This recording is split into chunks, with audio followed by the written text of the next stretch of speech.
Good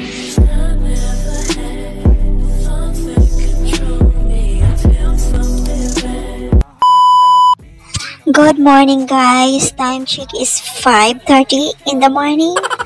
At syempre ayan, get ready with me. Pupunta tayo sa city kasi meron tayong bibilhin at mag-grocery.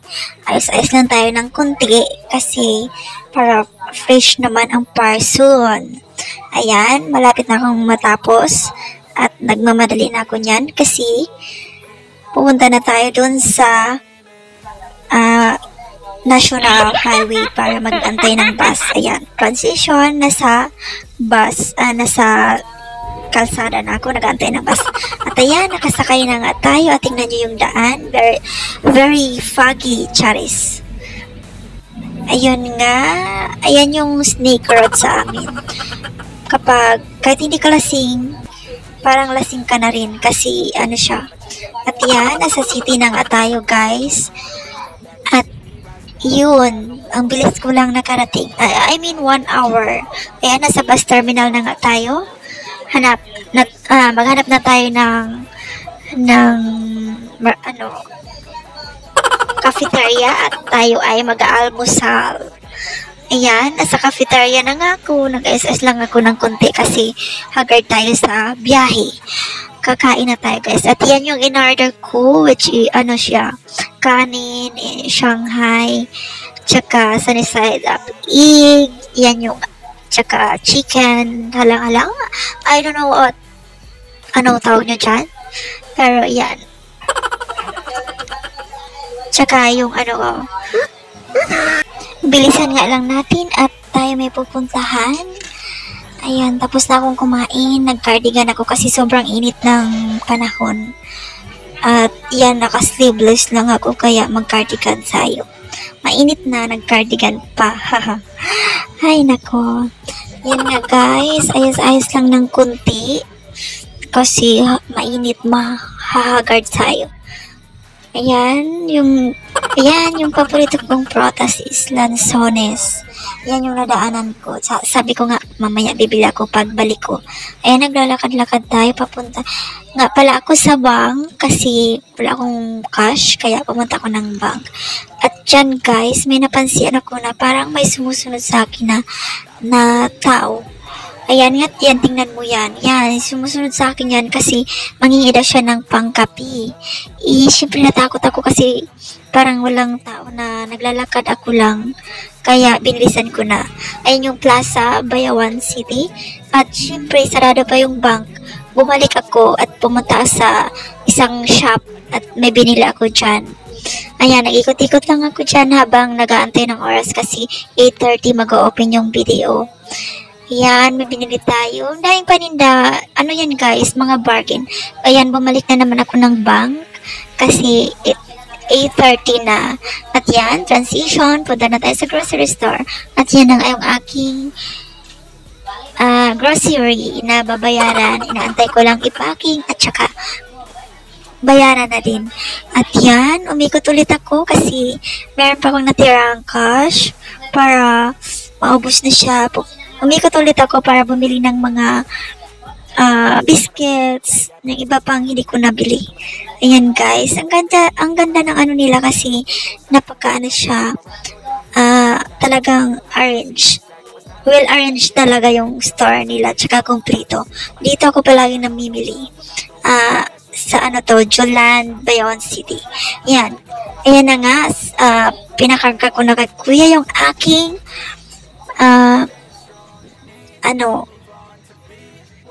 pinamili. Iyan, nagputput ako at sabi ko sa kanya, uy, karga mo na lahat yan para hindi na tayo babalik. Ayan guys, pumunta na tayo dyan balik na tayo sa bus terminal para mag-antay ng bus ng schedule para pauwi sa amin. At yan yung daanan papuntang public market. Ayan nga guys. Ang mura nga lang pala ng mga paninda. Ayan, haggard yan. Sobrang init, namumula-mula pa yung face. Sobrang init talaga ng panahon. Tsaka pag-uwi ko niyan guys, grabe, malakas ng ulan. Ayan na nga tayo. Ayan yung market sa amin, public market. Ayan, yung yun na yan, yung side na yan. Yan yung public market. Yan, malapit na tayo sa bus terminal. At tinawag ko lang yung yung taga-carga sa bus. Ano tawag doon? Nakalimutan ko. Basta ganun. Tinawag ko lang siya, nasabi ko, kuya, buhatin mo na yung dala ko. Ayan, bumalik na naman ako doon sa milk tea kasi sobrang init, magpalamig tayo. Yan, sa Big Bro. Ang in-order ko nga pala is milk tea, cookies and cream. Ayan, bumalik na naman ako sa terminal kasi malapit na dumating yung driver at aalis na tayo. Ayan guys, grabe. Ang init. Ayan, tinali ko yung buko kasi sobrang init. Ayan yung binili ko, large na. At siguro hindi ko maubos siya. Dadalhin ko na lang pauwi. Ayan na nga guys, naandyan na yung driver.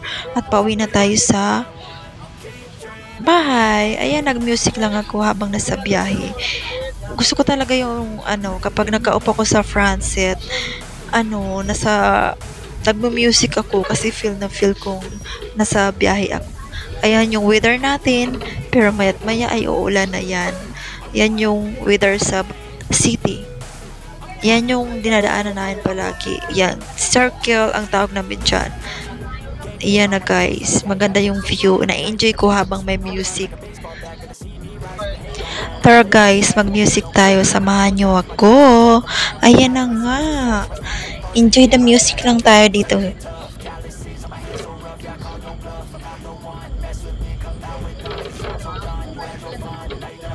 Yan nga pala yung Ace Hospital. Yan yung pinakamalaking hospital dito sa city namin. At yan yung bakante. Mga yan, agriculture project. Ayan, kumuha na ako ng pambayad kasi siningil na ako ni kuya. Siningil. Charis! Time to bayad na. Ayan. Music lang.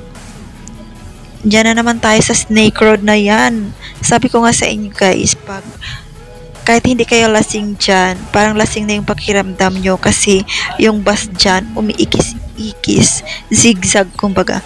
Ayan nga guys, umuulan na at yan, nakarating na ako sa bahay. Inayos ko lang yung mga pinang-grocery ko and then, ayan, nag-repack ako, naglagay ako ng mga candies. Yung dami kong iniisip dyan, parang lutang nga kasi pagod na sa biyahe, kailangan kong ayusin yung mga pinamili ko. And after nyan, natulog na ako. Grabe guys, sobrang pagod talaga pag nasa biyahe kasi 1 hour from city yung biyahe ko. So, sobrang pagod.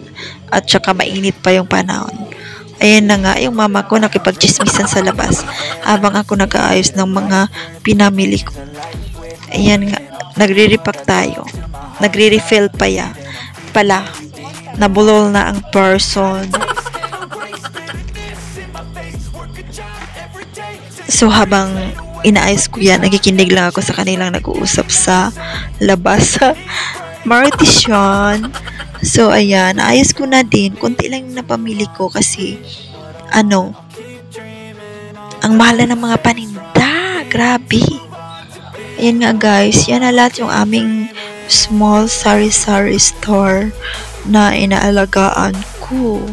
At yan nga yung kapag tingnan sa labas. Yan yung aming store. Yan, pasok tayo guys.